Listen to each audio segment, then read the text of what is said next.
Hello, എല്ലാവർക്കും സുഖമല്ലേ? ഞാൻ ഇന്നിവിടെ ഒരു ഇടിയപ്പമാണ് ഉണ്ടാക്കുന്നത്. ഇടിയപ്പം നമ്മുടെ ഇവിടെ സൈഡിലൊക്കെ നൂൽപുട്ട് എന്നാണ് പറയുന്നത്. നൂൽപുട്ട് എൻ്റെ മകളുടെ ആയിട്ട് ഫേവറേറ്റ് ബ്രേക്ക്ഫാസ്റ്റ് ആണ് ഇത്. അപ്പം ഞാൻ എന്ത് ചെയ്യുന്നത് വെച്ചാൽ 2-3 കിലോ ഇങ്ങനെ വറുത്ത് പൊടിച്ച് വെക്കും. ഇതിനായിട്ട് യൂസ് ചെയ്യുന്നത് പച്ചരിയാണ്. പച്ചരി ഒരു 3-4 മണിക്കൂർ ഞാനിത് ആദ്യം വെള്ളത്തിൽ കഴുകിയിട്ട് കുതിർത്ത് വെക്കും. കുതിർത്ത് വെച്ചതിന് ശേഷം അത് വെള്ളമൊക്കെ നല്ലോണം പോയതിന് ശേഷം എടുത്ത് മില്ലിൽ കൊണ്ടുപോയിട്ട് വറുത്ത് പൊടിച്ചെടുക്കുക ചെയ്യുന്നത്. അങ്ങനെ കുഴച്ച് വെച്ച മാവ് ഇതിലേക്ക് ഇടിയപ്പം പ്രസ്സർ വാങ്ങിയായിരുന്നേ. അതെന്താണെന്ന് വെച്ചാൽ എല്ലാവരും ഇങ്ങനെ തിരിക്കുന്നത് ഭയങ്കര ടഫാണല്ലോ. അപ്പോൾ ഞാൻ വിചാരിച്ചായിരുന്നു വാങ്ങുന്നുണ്ടെങ്കിൽ ഇതുപോലത്തെ പ്രസ്സർ സിമ്പിളായിട്ടുള്ള നല്ല ഈസി ആയിട്ട് നമുക്ക് ഓവർ സ്ട്രെയിൻ ചെയ്യൊന്നും വേണ്ടല്ലോ. അങ്ങനത്തത് വാങ്ങണം എന്ന് എനിക്ക് ഭയങ്കര ആഗ്രഹമായിരുന്നു. അങ്ങനെ അതുകൊണ്ടാണ് ഞാനിത് ഓർഡർ ചെയ്യുകയാണ് ചെയ്തത്. ആക്ച്വലി ഇത് സൂപ്പറാണ് കേട്ടോ. നമുക്ക് അങ്ങനെ മോൾക്ക് തന്നെ ഇത് ആക്ച്വലി യൂസ് ചെയ്യാൻ പറ്റും, കൈകാര്യം ചെയ്യാൻ പറ്റുന്ന ടൈപ്പാണ്. അങ്ങനെ ഓവർ നമ്മൾ സ്ട്രെയിൻ ചെയ്യേണ്ടതില്ല. അപ്പം അങ്ങനെ ഇതിലേക്ക് ഞാൻ കുറച്ച് മാത്രമേ ആക്ച്വലി ആക്കിയുള്ളൂ. എനിക്ക് മോക്കും കൂടി അത്ര മാത്രമല്ലേ വേണ്ടൂ. അതുകൊണ്ട് ഞാൻ കുറച്ച് മാത്രമേ ഇതിലാക്കിയുള്ളൂ.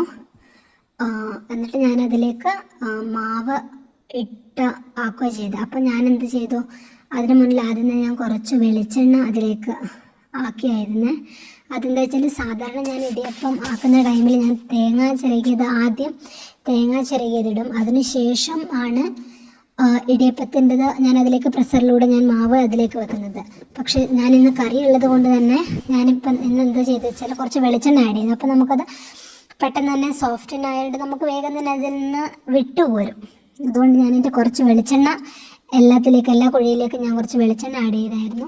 നിങ്ങൾക്കിപ്പോൾ കാണുന്നത് സിമ്പിളായിട്ടാണ് ഇങ്ങനെ വരുന്നത്. അപ്പം ഞാനത് ആക്കിയിട്ട് നോക്കുമ്പോൾ ഇത് ഓവറായിപ്പോയി. ഒന്നാമത്തെ കുഴിയിൽ തന്നെ അങ്ങനെ നല്ലോണം ആയിപ്പോയി. അപ്പോൾ ഇത് ആക്ച്വലി ഇതൊരു 3 എണ്ണത്തിന് മാത്രമേ എത്തിയുള്ളൂ.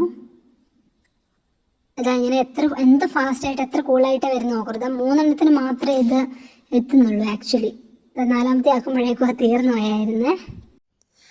ആക്ച്വലി ഇതിന് വലിയ പണിയൊന്നുമില്ല കേട്ടോ. നമുക്കിപ്പോൾ ലേറ്റായിട്ട് എഴുന്നേറ്റൊക്കെ ഇതൊക്കെ സിമ്പിളായിട്ട് നമുക്ക് ഉണ്ടാക്കാവുന്നേ ഉള്ളൂ. കാരണം വെച്ചാൽ ഓൾറെഡി പൊടി വീട്ടിലുള്ളത് കൊണ്ട് തന്നെ എന്താക്കുന്നുണ്ട് അങ്ങനെ ഒരു ചിന്തയെ വരുന്നില്ല. ജസ്റ്റ് വെള്ളം തിളപ്പിക്കുക മാത്രമേ ഇതിൽ പണിയുള്ളൂ. വേറെ ഇതിന് ഓൾറെഡി എല്ലാം വേറൊന്നും ചെയ്യാനില്ലല്ലോ. അപ്പോൾ അതുകൊണ്ട് ഞാൻ ബാക്കി കുറച്ചുള്ളത് കൂടി അതിൻ്റെ അകത്തേക്ക് ആക്ച്വലി ഇത് 2 തവണ ആക്കാൻ മാത്രമേ ഉള്ളൂ കേട്ടോ ഇതിൽ. അങ്ങനെ എന്നിട്ട് ഞാൻ ഇതിലേക്ക് രണ്ടാമത്തേത് ബാലൻസ് വന്നത് കൂടി ഇട്ടിട്ട് ബാക്കി കളത്തിലൊക്കെ ആക്ച്വലി ഇത് ഫുള്ളില്ല കേട്ടോ. ഒന്നാമത്തേൽ തന്നെ ഓവറായിട്ട് ഞാൻ നിറച്ചത് കൊണ്ട് പിന്നെ എനിക്ക് അതിൽ ബാക്കി എല്ലാത്തിലും ഞാൻ കുറച്ച് ചെറുതായിട്ട് ആക്കുക ചെയ്തത്. നോക്കിക്കേ എത്ര സിമ്പിളായിട്ട് ഇതാക്കുന്നത് നോക്കിക്കേ. ഇത് തേങ്ങയില്ല, പക്ഷേ നല്ല ടേസ്റ്റുമാണ് കേട്ടോ. കറി ഉള്ളത് കൊണ്ട് എത്ര കൂളായിട്ട് ആക്കാൻ പറ്റുമെന്നറിയോ. ഇതിപ്പം ഫുള്ളിൽ വരുന്നത് മറ്റേ രണ്ടാമത്തെ തട്ടിലേക്ക് ഒരു 3 തട്ടിലേക്ക് മാത്രമേ ഇത് വരുന്നുള്ളൂ കേട്ടോ. അപ്പോഴേക്കും മാവ് കഴിഞ്ഞായിരുന്നു. കാരണം ഞാൻ അത്ര മാത്രമേ ഇതാക്കിയിട്ടുണ്ടായിരുന്നുള്ളൂ. ഞാൻ ഈ ഇടിയപ്പം പ്രഷർ വാങ്ങിയതിന് ശേഷം ആക്ച്വലി ഞാൻ വേറെ അങ്ങനെ പ്രത്യേകിച്ച് വേറെ ദോശ അങ്ങനത്തെയൊക്കെ അത് അരച്ചൊക്കെ ഉണ്ടാക്കണ്ടേ. അപ്പം ഞാൻ എന്താക്കും, ഓൾമോസ്റ്റ് എപ്പോഴും ഇത് തന്നെ ഉണ്ടാക്കുന്നത്. ഇത് കണ്ടോ, ഇപ്പോൾ ഇതിൽ ബാലൻസ് വന്ന കുറച്ചുകൂടി മിച്ചം വന്നത് കൂടി ഞാൻ അതിൻ്റെ അകത്തേക്ക് ഇട്ടിട്ട് ആക്കുകയും ചെയ്യുന്നത്. അപ്പോൾ എനിക്ക് ഇതിലെന്ന് വെച്ചാൽ ഒന്നും തന്നെ നമുക്ക് വേസ്റ്റായിട്ട് പോകുന്നില്ല.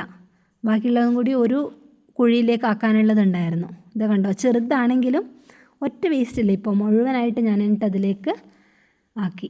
എന്നിട്ട് ഞാനിനി എന്ത് ചെയ്തു ആക്ച്വലി 8 എണ്ണം മാത്രമേ ഉള്ളൂ കേട്ടോ ഒരു കുളത്തിൽ വെക്കാൻ. ഒരു കുഴിയിലേക്ക് വെക്കാനില്ലായിരുന്നു. നമുക്കിത് തന്നെ ധാരാളമാണ് കേട്ടോ. കാരണം ആദ്യം ആക്കിയതൊക്കെ വലുതല്ലേ, പിന്നെ ആക്കിയതാണ് ചെറുതായിട്ടില്ല. അപ്പം വെള്ളം തിളച്ചതിലേക്ക് ഞാനത് വെക്കുക ചെയ്തു. വെള്ളം ആക്ച്വലി തിളച്ചില്ലായിരുന്നു കേട്ടോ. ചെറുതായിട്ട് അതിൽ നിന്ന് കുമള വരുമ്പം തന്നെ ഞാൻ അതിലേക്ക് ഇറക്കി വെക്കുക ചെയ്ത്. അതിൻ്റെ ഹൈ ഫ്ലെയിമിലിട്ട് എത്ര പെട്ടെന്ന് ആവി വന്നെന്നറിയോ. എന്നിട്ട് കുറച്ച് സമയം കൂടി നല്ലോണം വേവട്ടെ എന്ന് കരുതി ഞാൻ കുറച്ച് ടൈം കൂടി അതിൽ വെക്കുക ചെയ്തേ. അതിന് ശേഷം നിങ്ങൾക്കിത് കാണാൻ സാധിക്കും. അതായത് സിമ്പിളായിട്ട് ഇതിൽ നിന്ന് ഇളകി വരുന്നുണ്ട്. അതെന്താ കാരണം വെച്ച് കഴിഞ്ഞാൽ ഞാൻ ഓൾറെഡി ഇതിൽ കുറച്ച് വെളിച്ചെണ്ണ ആഡ് ചെയ്തായിരുന്നില്ലേ. ഞാൻ കൈകൊണ്ട് തന്നെ എടുക്കുമായിരുന്നു കേട്ടോ. നല്ല ചൂടുണ്ടായിരുന്നു. അപ്പം ഞാൻ എന്നിട്ട് അതൊക്കെ രണ്ടും എടുത്ത് മാറ്റി.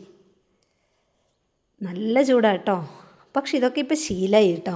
ആദ്യമൊക്കെ എന്ന് വെച്ചാൽ കല്യാണം കഴിഞ്ഞ് വന്ന ടൈമിലൊക്കെ എനിക്ക് അടുപ്പത്തു നിന്നൊന്നും എടുക്കാൻ തന്നെ ഇതിപ്പോൾ കൂളായിട്ട് എടുക്കാൻ പറ്റുന്നുണ്ട്. ചുമ്മാ കൈ കൊണ്ട് തന്നെ നമുക്ക് എടുത്തിടാൻ പറ്റുന്നുണ്ട്. കാരണം വെളിച്ചെണ്ണ ആക്കിയത് കൊണ്ടാണ് കേട്ടോ. അതിലങ്ങനെ ഒറ്റ പോലും പറ്റി പിടിക്കുന്നില്ല. നല്ലോണം വെന്ത് നല്ല ടേസ്റ്റ് ഉണ്ടായിരുന്നു കേട്ടോ ഇത്. ആക്ച്വലി നമ്മളിപ്പോൾ കറിയൊന്നും ഇല്ലാതെയാണ് ഇതാക്കുന്നുണ്ടെങ്കിൽ നമുക്ക് ആഡ് ചെയ്യണം. ഇപ്പോൾ സൂപ്പറായിരുന്നു.